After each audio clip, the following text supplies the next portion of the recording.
There's a difference between a life that looks right and a life that feels like you. Most of us have experienced both sides of that gap, sometimes in the same day. You walk into a room looking exactly the way you intended. The outfit has been built impeccably, and your appearance is polished and your look is on point. And yet something underneath seems to be missing. Or the opposite happens. You show up in circumstances you hadn't planned for. The wrong clothes, the wrong timing, the wrong everything. And yet everything seemingly goes well because there was something present that no outfit can manufacture. That something is grace, and it lives in a very different place than elegance does. Today, I want to talk to you about both, what they are, how they differ, and what happens when a woman learns to carry them both together. Welcome back to Gracefully Lori. I'm Lori. If you're new here, this channel is for women who want to live authentically, express themselves with intention, and move through the world with quiet, modern grace. Today's video sits at the heart of everything this channel is about, because elegance and grace aren't the same thing. Most people use them interchangeably, and that confusion may cost clarity about what you're actually working towards and why.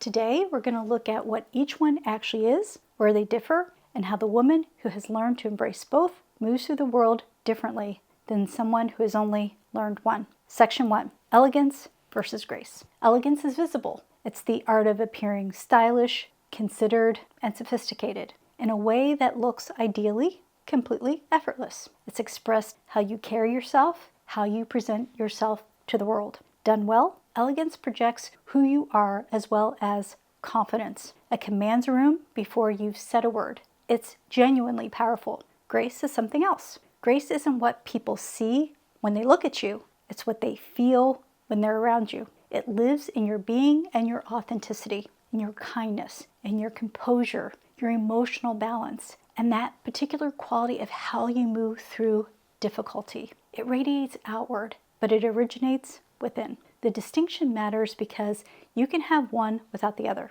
A woman can be impeccably elegant, beautifully dressed, perfectly composed in appearance, and leave people feeling unseen. And a woman can show up in circumstances that aren't elegant at all and leave people feeling genuinely cared for. Elegance without grace is performance. Grace without elegance is potential unrealized. The woman who's learned to carry both is the one people remember, not for how she looked, but for how she made them feel while looking undeniably herself. Lasting fulfillment comes from that combination, from making sure that what people see on the outside matches the peace, authenticity, and quiet strength you're building on the inside. Let's look at 3 differences between the two. Section 2, 3 distinctions. Number 1, presentation versus presence. I remember the first time I gave a presentation in front of a really large crowd. The look was easy. I knew how to dress for it, how to put together something that said what I wanted it to say before I'd even opened my mouth.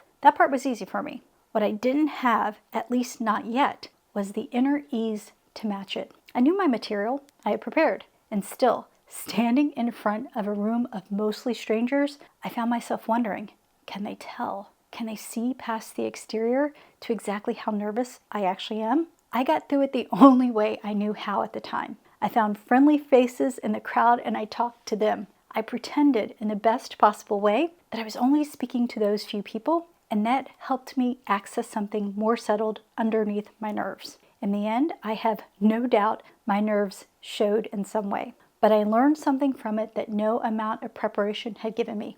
Presence isn't something you put on. It grows. It develops through experience, through repeated exposure to difficulty, through learning, slowly, to trust yourself under pressure. Presentation is what you show up wearing.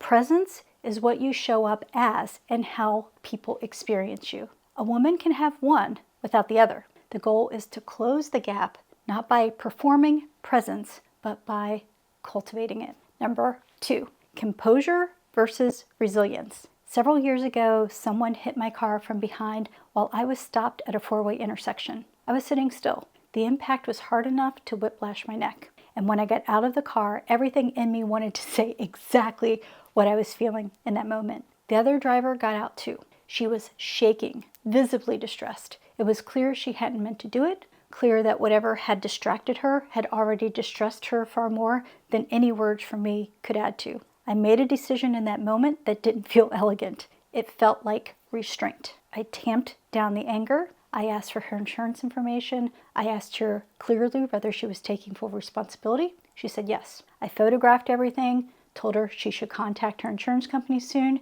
and we went our separate ways. That wasn't composure in the performative sense, the surface calm that asked nothing of you underneath. That was something harder. The choice to manage something real and difficult in a way that didn't make it worse. To hold yourself together not because you feel nothing, but because you understand that how you respond shapes what happens next. Composure is how you appear when things go wrong. Resilience is what you actually draw on. One is visible, the other is the source. Number 3, aesthetics versus authenticity. Many Decembers ago, I was sitting alone in my living room. The Christmas tree was lit, the house was quiet, and by any measure, my life looked full. A career I had invested in deeply, a home I had made my own, people I cared about.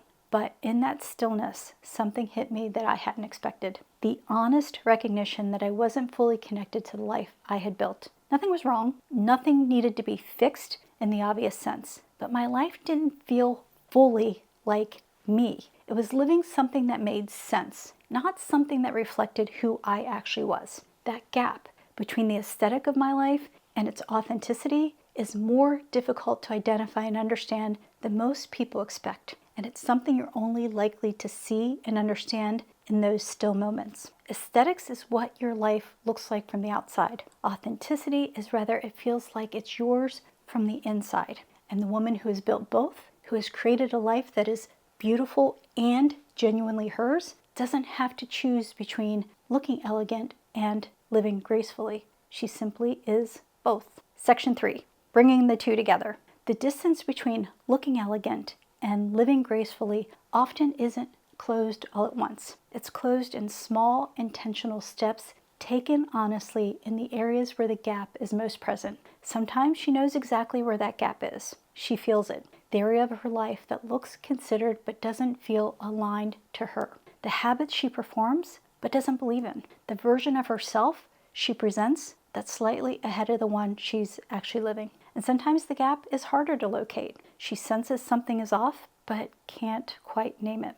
For those moments, I've found it useful to look across 9 areas of life, not to judge them, but to simply notice which ones feel right and which feel ready for more attention. These are physical well-being, relationships, home and environment, personal growth, finances, purpose and work, community, joy and fulfillment, daily rhythm. I've linked the inventory I use in the description below. It's a starting point, nothing more. Once she finds the area that calls for attention, the next step is the smallest one available. Not a reinvention, not an overhaul. One deliberate choice in one area that moves her slightly closer to the woman she's becoming. That's what graceful living actually looks like in practice, not grand gestures. A series of honest, quiet steps, each one closing the gap between how she appears and who she actually is. Elegance without work is a beautiful surface. Grace is what gives it depth. When a woman has both, when what people see on the outside reflects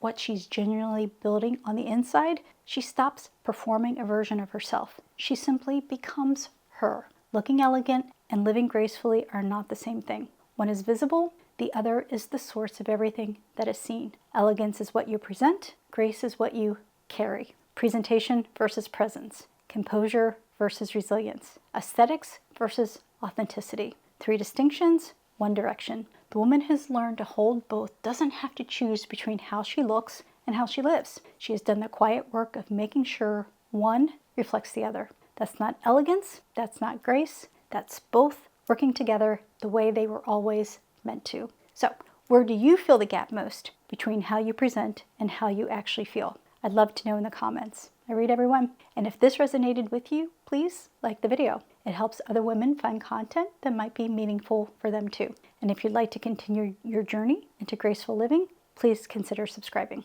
Until next time, my graceful friends.